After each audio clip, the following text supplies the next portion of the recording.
नमस्कार, मैं सुनीता कथा मंथन में आप सबका स्वागत करती हूँ। कथा मंथन में आज सुनिए शिवानी जी की कहानी फिरबे की फिरबे।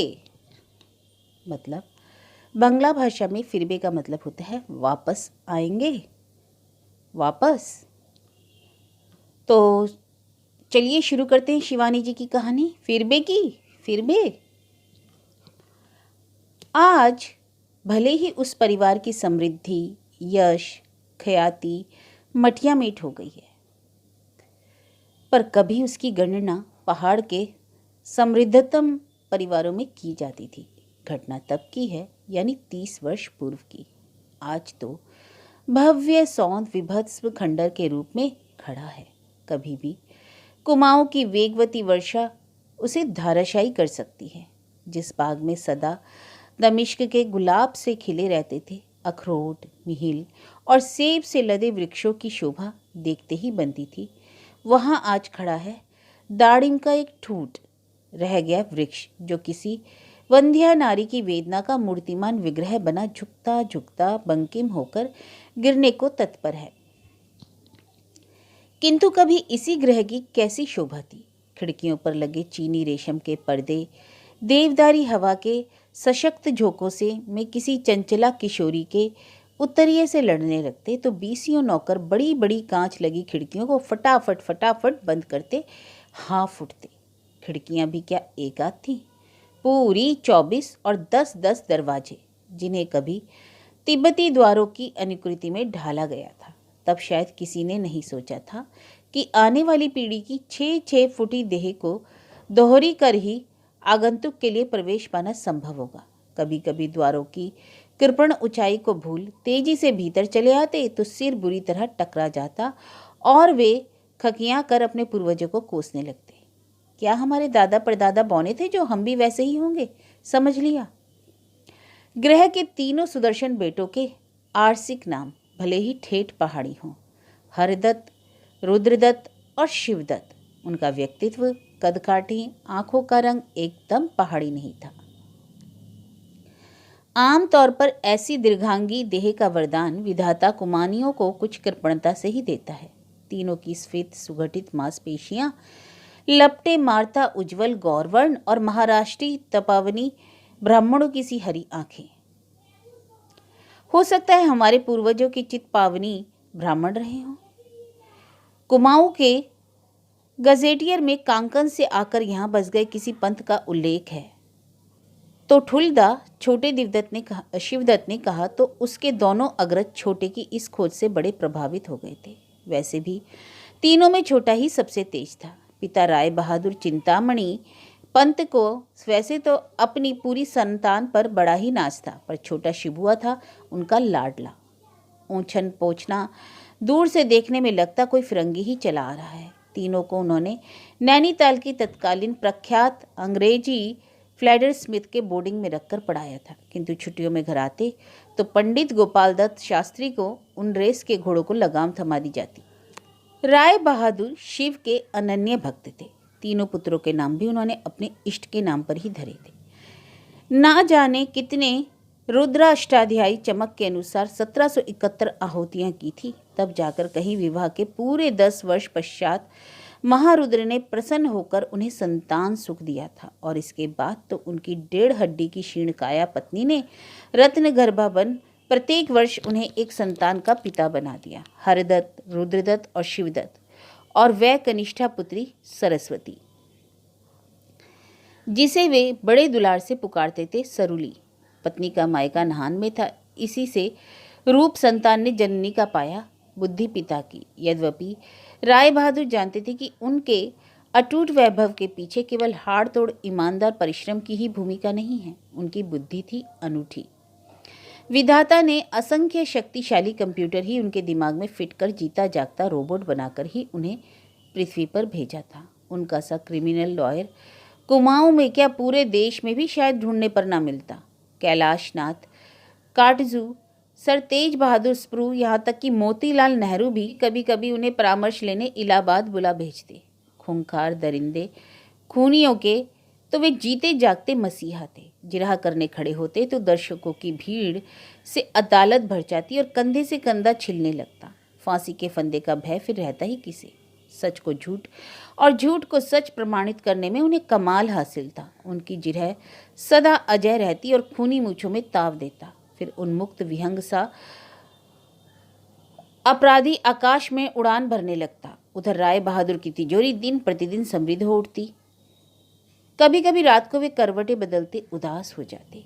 एक और शिव की ऐसी भक्ति, दूसरी ओर पाप की यह कमाई। एक जटिल मुकदमे ने तो उनका चैन ही छीन लिया। कलूर की पूरी घाटी ही तब कुख्यात हत्यारों की प्रिय कर्मस्थली थी। जर जोरू जायदाद, वहां इन तीनों को लेकर ही आए दिन नृशंस हत्याएं होती रहती और निर्भीक हत्यारे रक्त से सने गंडासे काली गंगा में फेंक रातों रात अल्मोड़ा पहुंच मोहर से भरी थैलियां राय बहादुर के चरणों पे उलट देते। माई बाप, हमारे तो आप ही भगवान हो। जितनी बार मुकदमा जीतते उतनी ही बार उनकी शिव भक्ति वन्या के वेग सी फूट निकलती। कभी चावल के, कभी मिट्टी के असंख्य शिवलिंगों का सुदीर्घ पार्थिव पूजन, कभी जागेश्वर के मंदिर में एक पैर पर खड़े रहकर दीपदान। जब अंतयज जाति के क्रूर हिंसक यानी निषाद शबर को भी अनजाने में की गई शिव भक्ति ने उबार लिया, तो क्या उन्हें नहीं उबारेंगे भोलानाथ? भले ही उन्होंने धतुली देवी के पति हंता खड़क सिंह को अपनी पुष्ट जिरह के बल पर भरी अदालत में निर्दोष सिद्ध कर दिया, अपनी तिजोरी एक बार फिर ठसाठस भर ली, किंतु उस दरिद्र विधवा युवती की डबडबाई आंखों में अपने प्रति उभरी अवज्ञा, लांछना और घृणा की रेखाएं उन्हें भीतर ही भीतर कपा गई थी। कभी कभी आधी रात को वे हड़बड़ाकर उठ बैठते। लगता उस असहाय विधवा की डबडबाई आंखें शिकारी कुत्तों की भांति उनका पीछा कर रही हैं। और यह ठीक था कि उन्हें किसी का भय नहीं था। अंग्रेज लाट कमिश्नर सबकी कृपा दृष्टि उन पर थी, नहीं तो क्या राय बहादुरी ऐसे ही मिल जाती? और फिर उन दिनों की राय बहादुरी क्या आज के पद्म विभूषण से कुछ कम थी? लाट साहब तराई में शेर के शिकार को बधारते तो हाके से लेकर शिकार के यथोचित प्रबंध का भार भी उन्हीं पर रहता।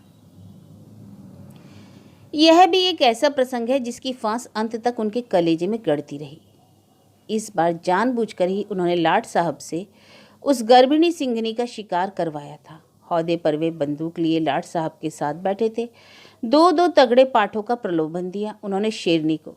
ठीक ही समय पर वहां खींच लाया था। संध्या के चुटपुटे आलोक में लाट साहब उस शेरनी की दुरवस्था को जैसे देख ना पाए। देख लिया तो वे अंग्रेज कभी गर्भिणी सिंघनी पर बंदूक नहीं चलाएंगे, यह वे जानते थे। लाख दुर्गुण हो उस फिरंगी कौम में, मानवता की वह कभी अवमानना नहीं करेगी। गर्भभार से और दो दो पाठों के गरिष्ठ ग्रासों से सिंघनी हिल भी नहीं पा रही थी और वहीं पसर गई। देखिए सरकार, कैसा तगड़ा शिकार है, देख क्या रहे हैं? दागिए बंदूक, नहीं तो हम पर ही झपटेगी। तराई के उस बीहड़ को चीरती असहाय पशु की वह चीत्कार फिर एक पल को उन्हें भी दहला गई।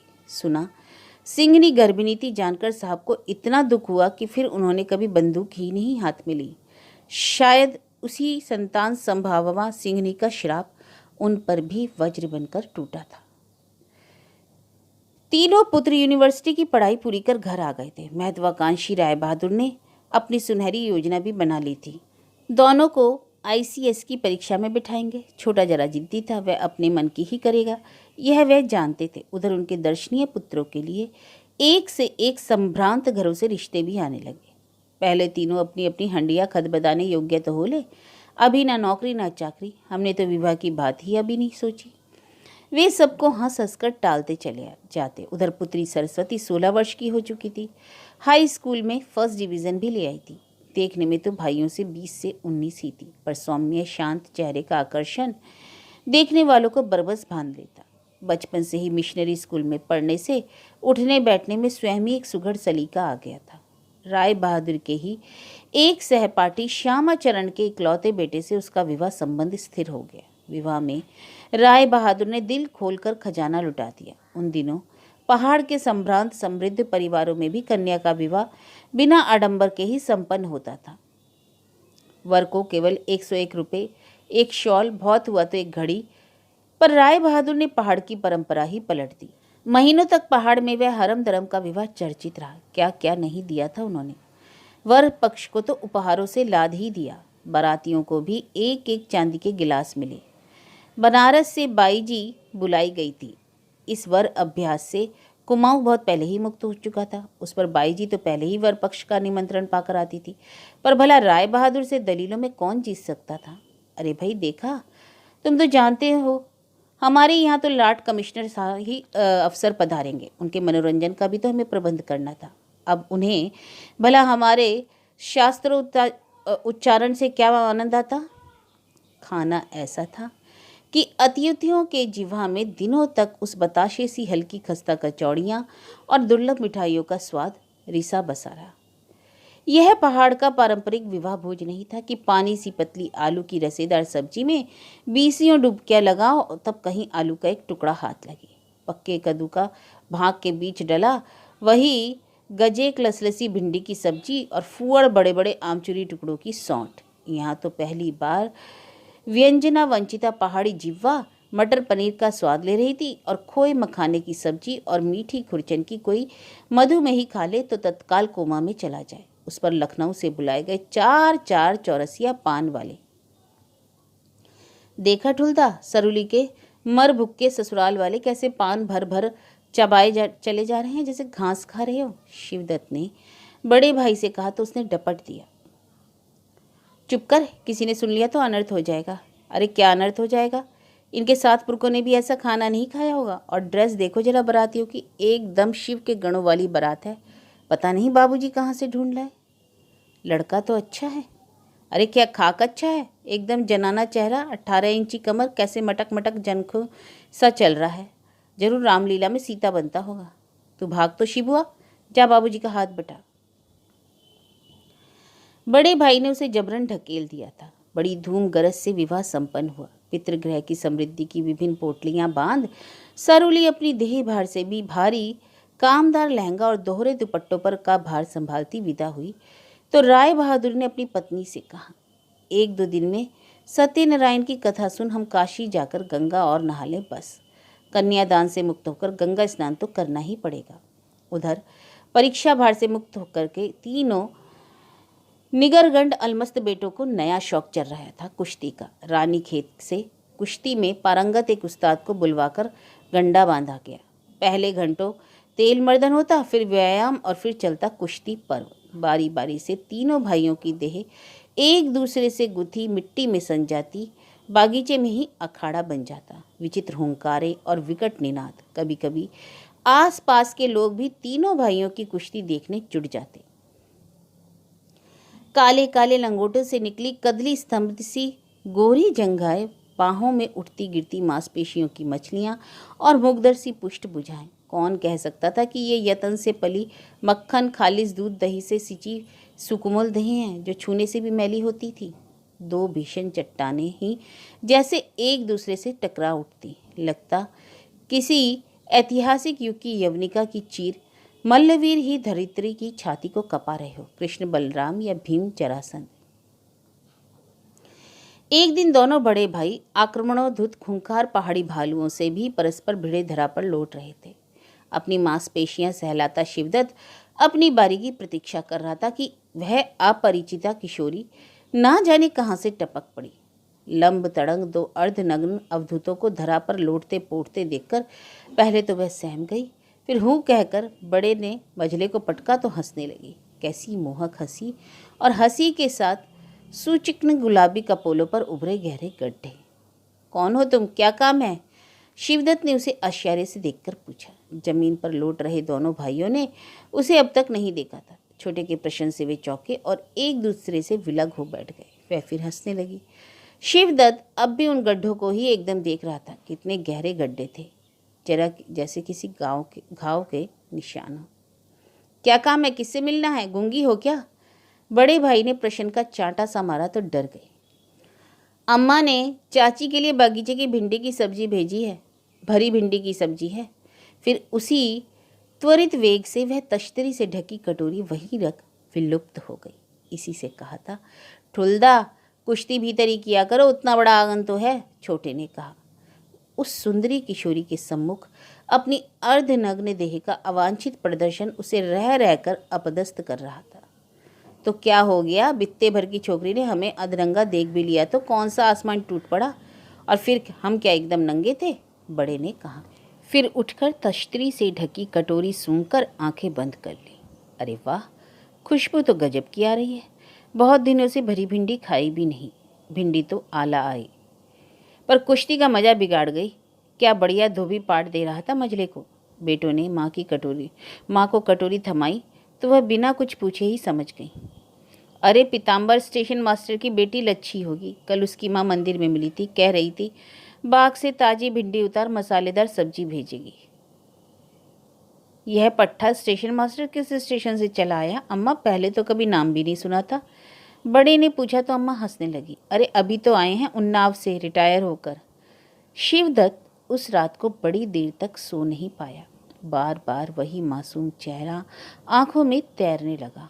आज तक किसी विकार ने उसके ब्रह्मचारी हृदय को ऐसे मथित नहीं किया था। कैसी अद्भुत हंसी थी और कैसा मासूम चेहरा। अचानक 22 वर्ष का पिपासित यौवन सहसा वन्या के वेग से पलवित हो उठा। कौन थे यह पीताम्बर स्टेशन मास्टर? पर धीरे धीरे उसने पता लगा ही लिया। वर्षों से प्रवासी है परिवार अवकाश प्राप्ति के पश्चात अपने पुश्तैनी मकान में रहने पहाड़ चले आए थे। जाखन देवी के मंदिर के सामने ऊंची पहाड़ी पर स्थित लाल छत वाले मकान में रहते हैं। एक ही पुत्री है, उसी के लिए सुपात्र ढूंढने यहाँ चले आए। अम्मा ने ही फिर तीनों बेटों को बतलाया। असल में भिंडी विंडी का तो बहाना रहा होगा। स्टेशन मास्टर ने तुम तीनों को कहीं देख लिया था, तब से लाट टपक रही है बामण की। तुम्हारे बाबूजी के पीछे हाथ धोकर पड़े हैं। सबको पता है कि तुम तीनों रोज 5 बजे अखाड़े में उतरते हो। सोचा होगा क्यों बीच में बिचौलिए को रखा जाए, सीधे ग्राहक को कोई क्यों ना माल दिखा दें। ठीक है अम्मा, कुछ दिन और भिंडी खा ले, फिर साफ साफ कह देना मेरे 2 बेटे तो शादी करेंगे नहीं, उन्होंने तो ब्रह्मचार्य का व्रत लिया है। तुम्हारे इस शुभोय की गाड़ी भले ही स्टेशन मास्टर झंडी दिखाकर रोक ले। कैसे घूर रहा था उसे। मजले ने कहा तो छोटे ने आव देखा न था, फट से पिलगट सा फटक मजले से भिड़ गया। अरे करते क्या हो, हाथ पैर तोड़ना है क्या भला? भाड़ में जाए तुम्हारी यह कुश्ती। अम्मा ने लपक कर दोनों को अलग किया और कहने लगी, कैसी शादी और कैसा ब्याह? 2 बड़े भाइयों के कुंवारे रहने पर छोटी की शादी कैसे हो सकती है? उस पर क्या खाकर राय बहादुर का समधी बनेगा मुआ स्टेशन मास्टर। शिवदत्त माँ की बात सुनकर मन ही मन खिन्न हो उठा। यदि कभी यह सुखद संभावना घटी तो क्या अम्मा अपनी सहमति नहीं देंगी? वह नित्य ही बड़ी आशा से सड़क के मोड़ की ओर निहारता, शायद भरी भिंडी लेकर फिर आ जाए। अखाड़ा इधर बंद था। दोनों भाई अपनी महत्वपूर्ण परीक्षा की तैयारी में जुटे थे। उसे तो तैयारी करनी नहीं होगी। वह जानता था कि पुलिस की परीक्षा में बैठते ही वह किला फतेह कर लेगा। खाकी वर्दी की पूरी नाप पहले से ही लेकर तो विधाता ने उसकी सुगठित देह को गढ़ा था। फिर उस परीक्षा में अभी 4 माह बाकी थे। अब तक तीनों भाई उठते बैठते घूमते एक साथ थे, पर दोनों की पढ़ाई ने उन्हें अलग कर दिया, और यह भी शिबुआ के लिए एक सुखद संयोग ही रहा। लुक छिप कर वह जाखन देवी के 3-4 चक्कर लगाया, पर वह नहीं दिखी। 5वीं बार वह तड़के ही उठकर उसी दिशा में चल दिया। अपनी पथरीली छत पर वह अपने भीगे बाल सुखाती आलू बुखारा चाट रही थी। बार बार कच्चे आलू बुखारे में दांत मारती, नन्ही रक्तिम जीवा को टक टक टकाती खट्टेपन की व्याख्या करती चटकारे ले रही थी।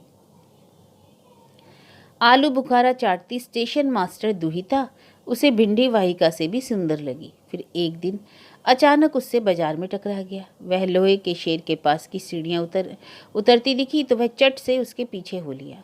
काली सलवार से निकली उसकी बताशे सी सफ़ेद पिंडलियां हर उतार के साथ कपोत सी फड़क रही थी। उसके हाथ में कागज का ठोंगा था। आज भी भिंडी ले जा रही हो क्या? उसने पूछा तो चौंक कर मुड़ी। नहीं, जलेबी है, उसने बड़े भोलेपन से कहा। जलेबी? इतनी सुबह? हाँ, बाबूजी रोज दूध जलेबी का ही नाश्ता करते हैं। वह उसे आश्चर्य से सिर से पैर तक देख रही थी। ऐसे क्या देख रही हो? आप कपड़े भी पहनते हैं? उसके भोलेपन से वह मुग्ध हो गया। क्यों? तुमने क्या सोचा मैं दिन रात वैसे ही घूमता हूँ? उस दिन तो हम कुश्ती कर रहे थे। वह फिर हंसकर सिर झुकाए सीढ़ियाँ उतरने लगी। सुनो, सारी जलेबी अपने बाबूजी को ही खिलाओगी, हमें नहीं दोगी? इस बार एक साथ 2 सीढ़ियाँ लांग वह उसके पास पहुँच गए। खाइए, उसने ठोंगा खोलकर उसके सामने रख दिया। एक जलेबी उठा उसने मुंह में धरी, फिर उसी का अधरांश विस्मय से खुल गए। लाल पवाल से अधरों के बीच ठूस उसने धीरे से कहा, मेरा झूठा खा लिया है आज, इसका अर्थ समझती हो ना? और फिर बिना दाएं बाएं देखे वह 7 दिन का अनाड़ी प्रणयी सिर पर पैर धरकर ऐसे भागा जैसे किसी का गला घोट कोई अनाड़ी हत्यारा भाग रहा हो। इधर पढ़ाई से ऊबे भाइयों ने फिर अखाड़ा चालू कर दिया, पर शिवदत्त को इधर कुश्ती में से भी अरुचि हो गई थी।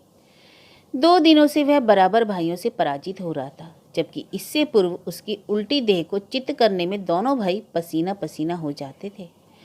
वह तीसरी बार हारा तो बड़े भाई ने कहा, क्यों रे शिबुआ, क्या हो गया है तुझे? दम ही नहीं रहा क्या? इन 3 दिनों में हमें एक बार भी नहीं पटक पाया। अरे क्या पटकेगा, मझले ने तुरुप लगाई, इसे तो भिंडी वाली ने ही पटक दिया। क्यों रे शिबू?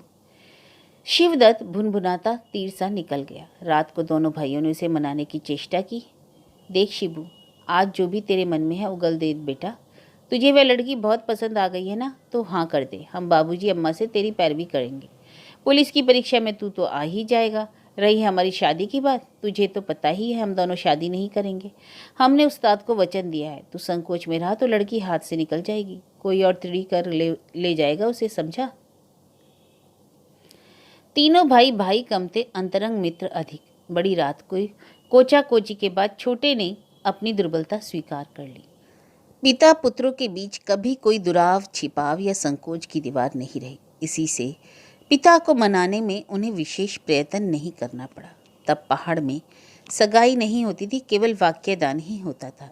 एक बार यदि कुमाऊं के ब्राह्मण ने कन्या पक्ष को वाक्यदान दे दिया तो कन्या में चाहे लाख दोष हों, लूली, लंगड़ी, कानी, भैंगी, वाग्दत्ता को भी आज्ञाकारी पुत्र को स्वीकार करना ही पड़ता था।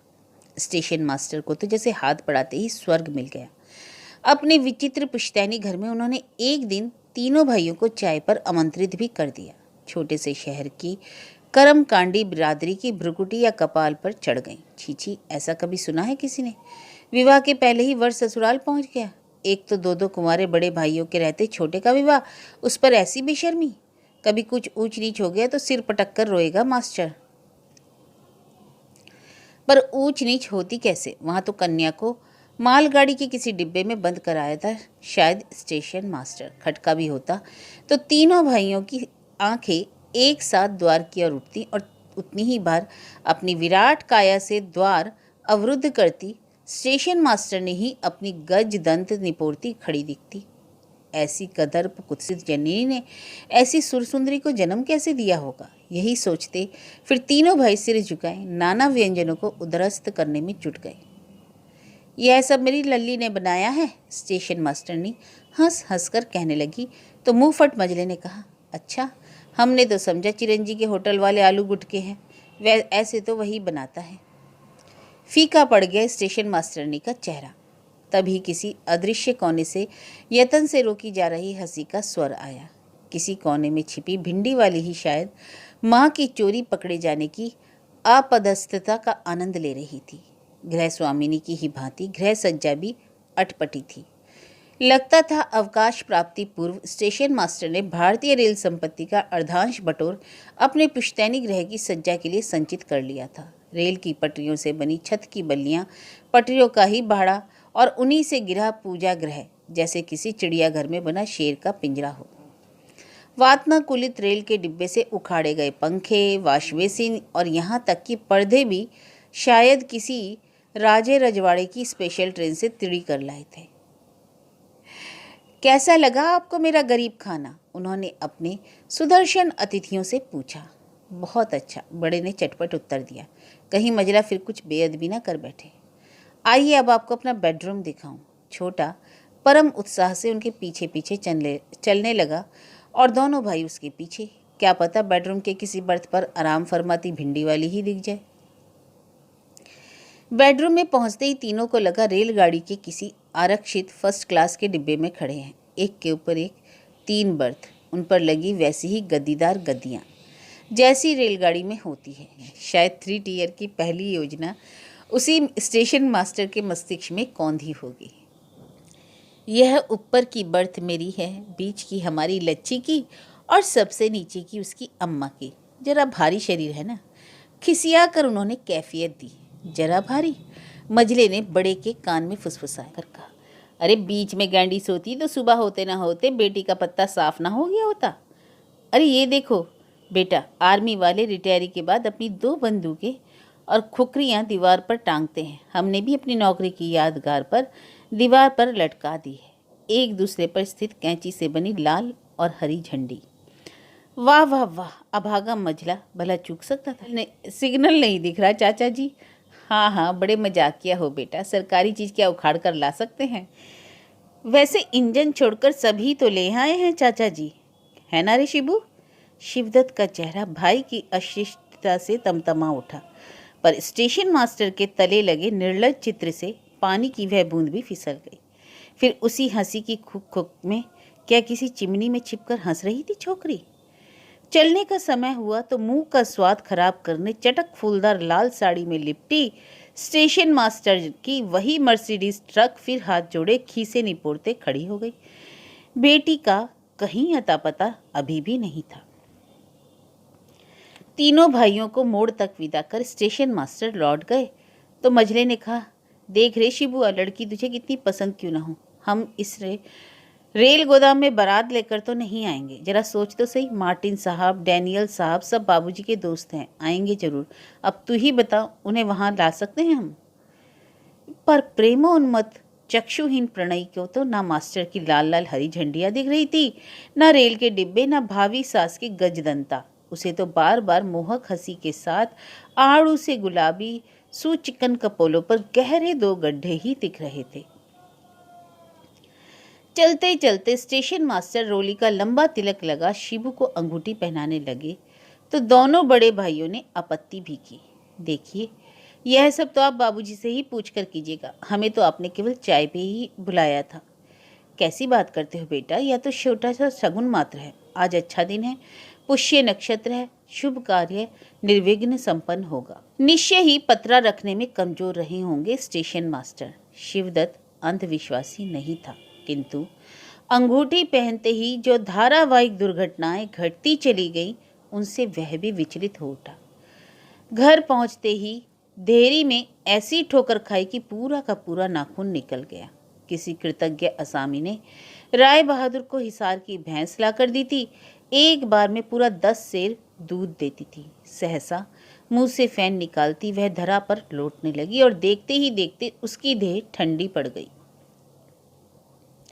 दूसरे दिन दोनों बड़े बेटों को परीक्षा देने जाना था। वह वही परीक्षा थी जिसके स्वप्न राय बहादुर उनके जन्मते ही देखने लगे थे, पर वहां तो विधाता दूसरी ही परीक्षा योजना बना चुका था। अपने परम मित्र मिस्टर मार्टिन से वे बात कर चुके थे। वे ही सुबह उन्हें अपनी कार में लेने आ गए। अम्मा ने दही बताशा खिला विदा किया तो कहने लगी, बेटा जाते ही तार कर देना, कल से मेरी दाहिनी आंख निगोड़ी फड़के जा रही है, रुकने का नाम ही नहीं लेती। चलते चलते कैसी मूर्ख बातें कर रही हो जी, राय बहादुर ने सरला पत्नी को डपट दिया, किंतु आंख ने ठीक ही चेतावनी दी थी। कौन जानता था कि राय बहादुर के रौद्र उज्ज्वल जीवन आकाश का सूर्य अचानक असमय ही ऐसे अस्त हो जाएगा।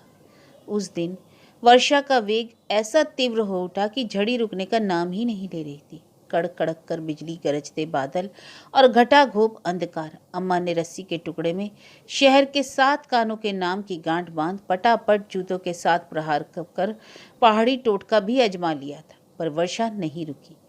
ऐसी ही वर्षा में कभी गाड़ियां भी चकनाचूर हो जाती हैं।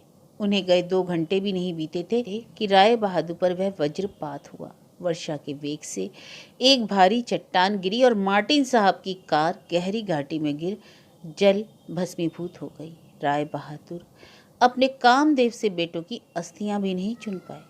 पहाड़ में कहावत है कि पहाड़ के वैभव को बड़ी जल्दी बुरी नजर लगती है, वही हुआ। इधर 2 पुत्रों का पुत्र शोक, उधर जिस सौन चिरैया सी पुत्री को उन्होंने 3 महीने पहले विदा किया था, वह एक दिन सहसा सद्य वैधव्य दग्धा बनकर उनके द्वार पर खड़ी हो गई। बड़ा धोखा हुआ था उनके साथ। सुना क्षय रोगी पुत्र के दोनों फेफड़े विवाह से पूर्व ही क्षय रोग ने छलनी कर दिए थे। उन्हें जरा भी पता होता तो क्या भोली मासूम बेटी के साथ यह खिलवाड़ होने देते। तब तो क्षय रोग आज के कैंसर की ही भांति मृत्यु दूत बनकर ही आता था। तब ना ऐसी मृत्युंजयी औषधियाँ थी, ना ऐसे चिकित्सक। सारा शहर मातम पुरसी के लिए उमड़ पड़ा था, पर राय बहादुर ने पुत्र पुत्री पत्नी सहित अपने अभेद दुर्ग में कड़ी किलाबंदी कर दी थी। द्वार पर बड़ा सा ताला लटका। नौकरों से कह दिया, कोई भी आए, चाहे स्वयं लाट साहब ही क्यों ना हो, कह देना साहब कहीं चले गए। स्टेशन मास्टर भी कई बार व्यर्थ परिक्रमा कर अंधकार में डूबी हवेली देख लौट आए।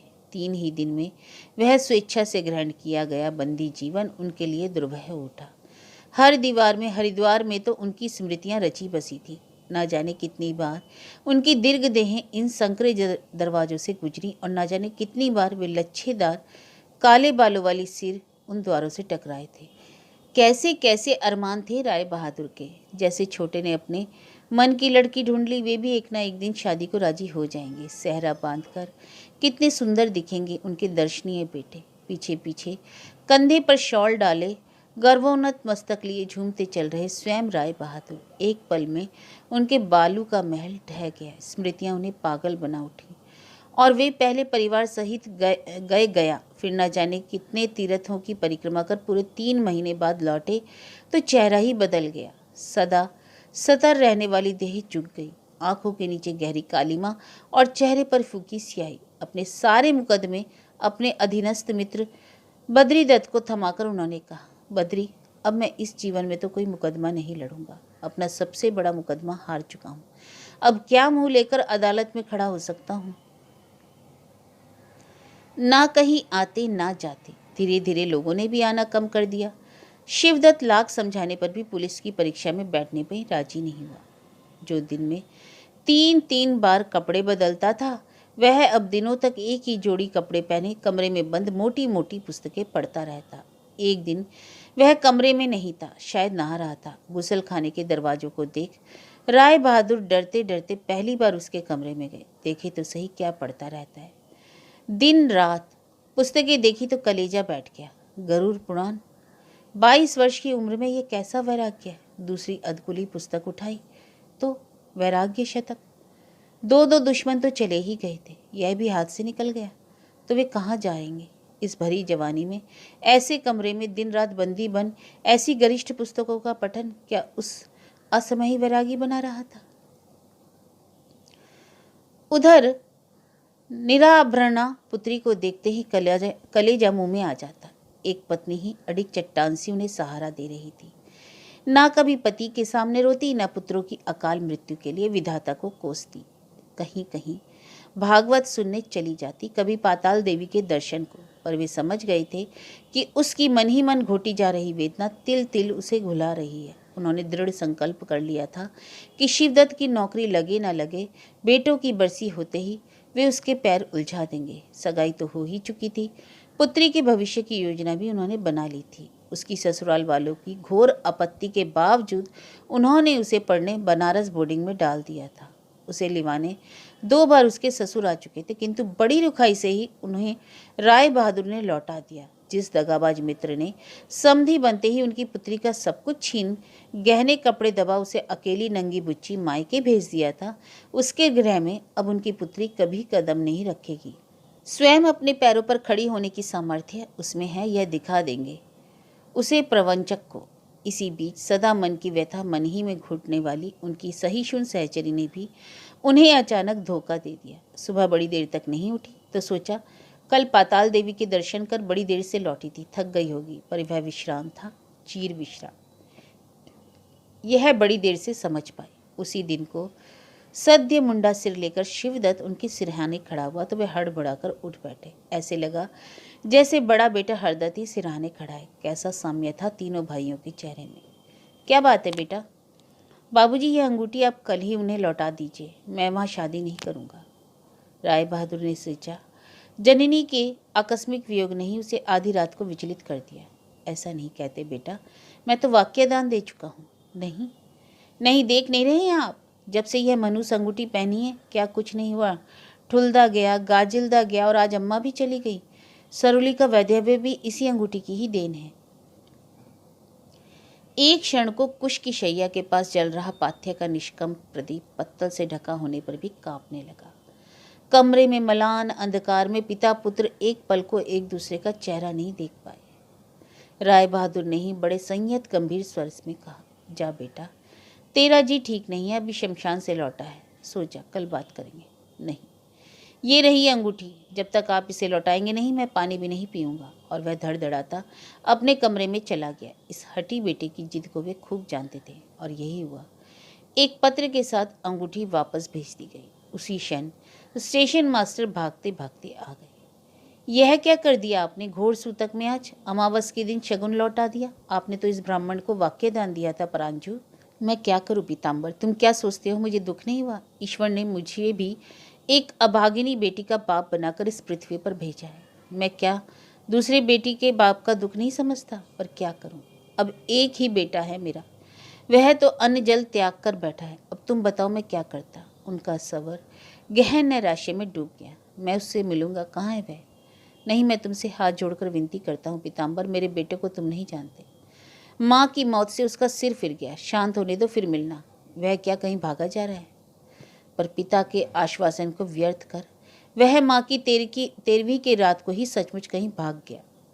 कहाँ कहाँ नहीं ढूंढा राय बहादुर ने, कौन कौन से अनुष्ठान तंत्र मंत्र नहीं किए, कितने तांत्रिकों के चरण धोए, असंख्य गणकों से प्रश्न कुंडलियां बनवाई। सबने एक उत्तर की कटार उनकी शक्त विशक्त छाती में भौंकी।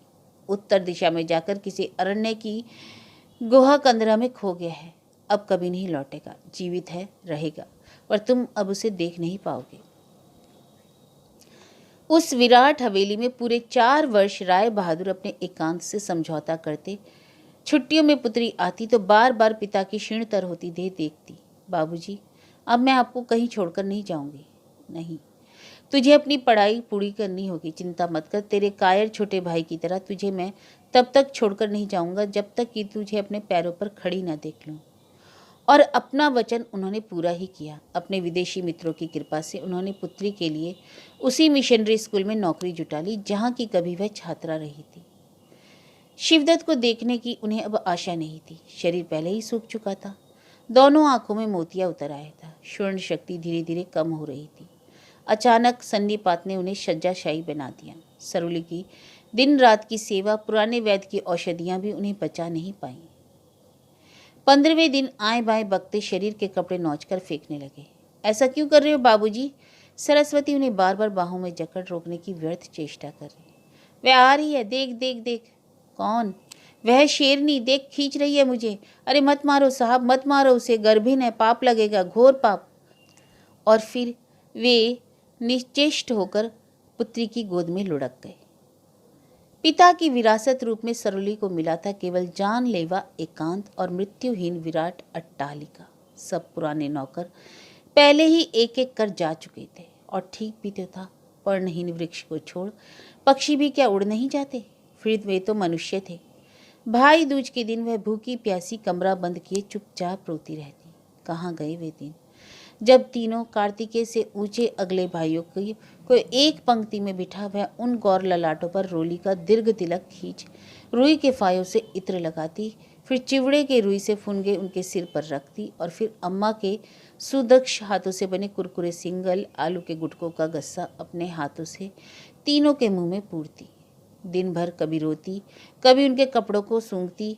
वह कमरे से बाहर नहीं निकलती। रात को द्वार खोलकर देखती, घोर अंधकार में द्रोणगिरी से लेकर स्याही देवी त्रिशूलानंदा देवी की चोटियों तक पूरी की पूरी डूब गई हैं। किसी अदृश्य कोने से उतर किसी अतिकाय दानव ने जैसे पूरे अल्मोड़ा शहर को अपनी विराट बाहों में समेट लिया। समग्र संसार की निर्जन स्तब्धता पत्थर से पटे उसके पटांगन में उतर आई है। वही आंगन जहाँ कभी चारों भाई बहन चारों कोनों में खड़े होकर खेलते थे, कभी डुनखुट्टी और कभी किरकेंची। वे दो तो अपनी इच्छा से नहीं गए, पर नांदा, तू मुझे मझधार में क्यों छोड़ गया रे? वह स्वगत भाषण में बड़बड़ाती, सहसा स्वयं ही सहम कर चटपट द्वार बंद कर लेती। कोई सुनेगा तो कहेगा पागल हो गई है लड़की। फिर वर्ष बीतते चले गए। 29 वर्षों में पृथ्वी ने ना जाने कितनी करवटें बदली, ना जाने कितने मरे, कितनों ने जन्म लिया। नदियों ने अपनी धाराएं बदली, ना जाने कितने नए पहाड़ी झरने फूटे, कितने पुराने झरनों ने सूख कर अपनी क्षीण स्मृति चिन्ह विशाल पर्व वृक्षों पर सौंप की सांप की केचुली सी छोड़ दी। किंतु लाख भौगोलिक परिवर्तन हुए हों, उदार आकाश के नीचे राय बहादुर की खंडर हवेली अब भी अपना गर्वोन्मुक्त मस्तक लिए खड़ी थी। अब भी सरुली पलातक भाई की प्रतीक्षा में आधी रात को द्वार खोलकर देखती रहती, कहीं नांदा आ तो नहीं गया। स्टेशन मास्टर की पुत्री का विवाह फिर कभी नहीं हो पाया। जहां कुंडली जाती वहीं से बिना देखे ही खोटे सिक्के सी लौटा दी जाती। कौन करेगा उस अपशुकनी छोकरी से विवाह? निश्चय ही भौम दोष रहा होगा, नहीं तो क्या राय बहादुर के भरे पूरे परिवार को ऐसे चाट जाती। उसी दुख में घुलते घुलते माता पिता को भी लच्छी खो बैठी, तो उसने शहर ही छोड़ दिया। वह कलकत्ता के गर्ल्स कॉलेज की प्रिंसिपल थी। रहने को छोटा सा बंगला था। पुरानी नौकरानी चारूबाला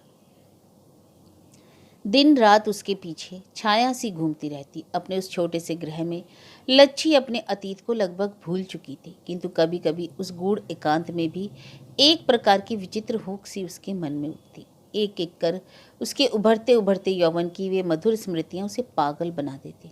पिता से उसके भावी सहचर की चूहल, अपनी झूठी जलेबी उसके मुंह में ठूस, उसका यह मधुर संकेत भरा प्रश्न, कुछ भी तो नहीं भूली थी वह। लगता था स्वर्ग के उच्चतम सोपान से उसे किसी ने हृदयहीन धक्का देकर नीचे गिरा दिया।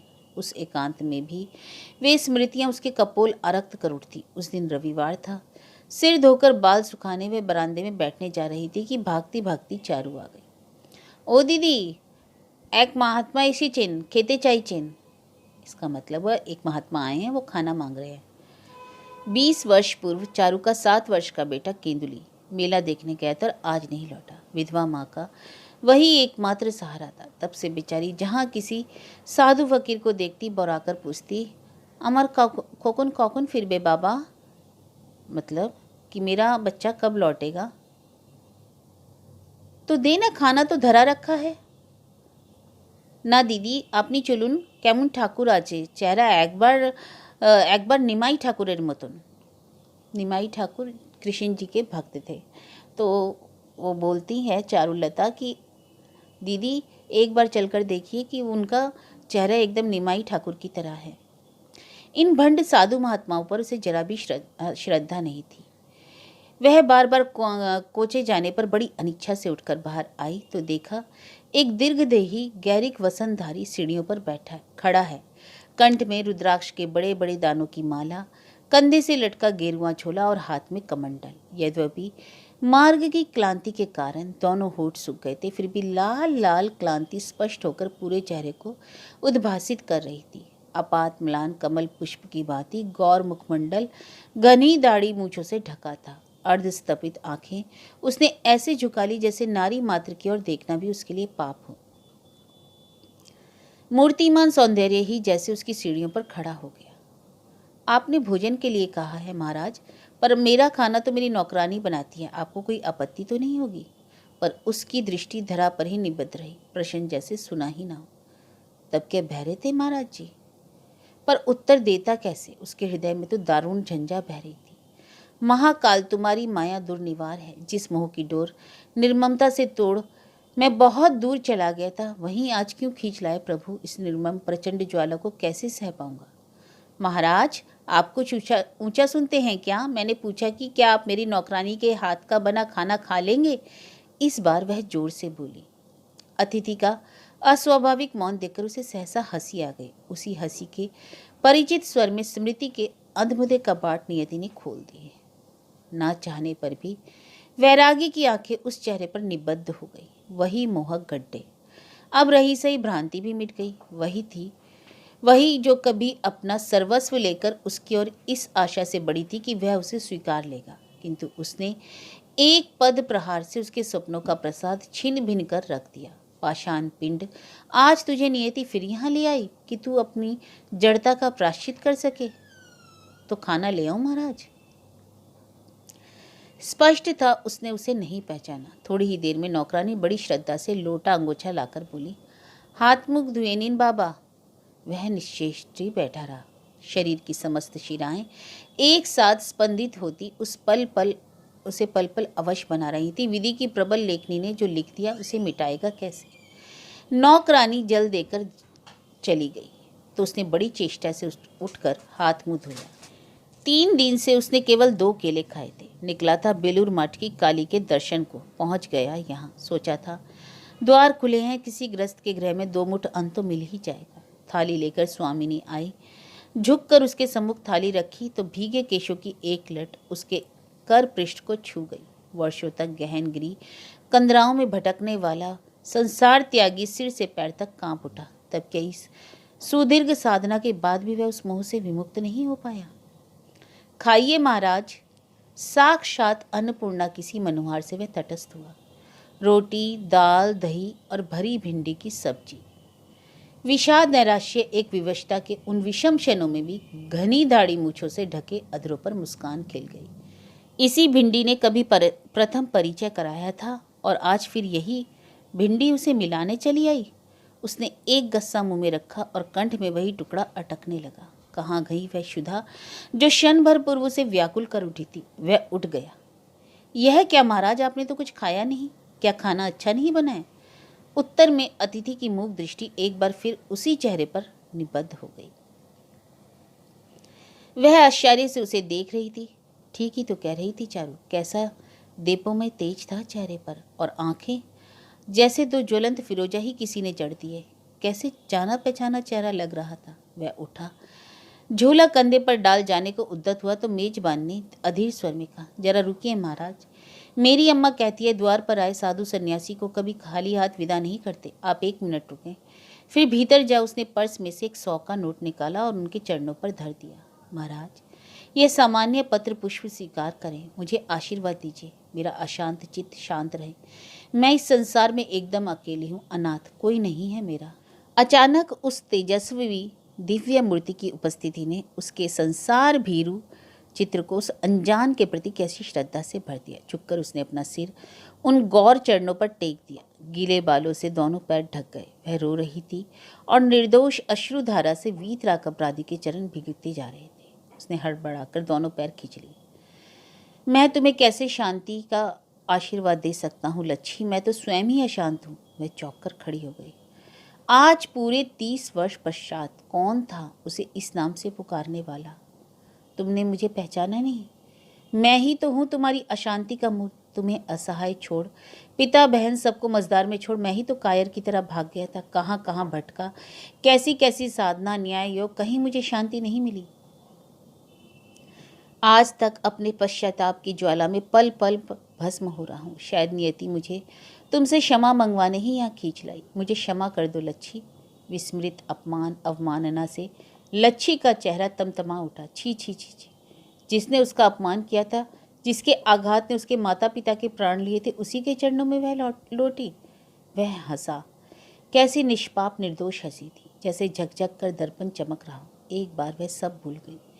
माफ़ कर दिया ना, तुम्हारे उत्तर के लिए रुकूंगा नहीं। कहीं तुमने ना कह दिया तो? वह फिर उसी नटखट हंसी से उस लोहे के शेर वाली सीढ़ियों पर खींच ले गया जहाँ उसे अपनी झूठी जलेबी का अर्धांश खिलाकर उसने पूछा था, इसका अर्थ समझती हो ना? वह खड़ी देखती ही रह गई और वह तीर सा निकल गया। चारू दौड़कर उसके पीछे खड़ी हो गई। ए दीदी, जिज्ञेस कर लेना, आबार कखन फिर আমার कखन फिरबे कि फिरबे? चारू ने पूछा कि दीदी, आपने पूछा नहीं कि मेरा खोका कब आएगा, वापस आएगा कि नहीं? ओ माँ, तुम्ही तो कांचो। दीदी, आप तो रो रहे हो।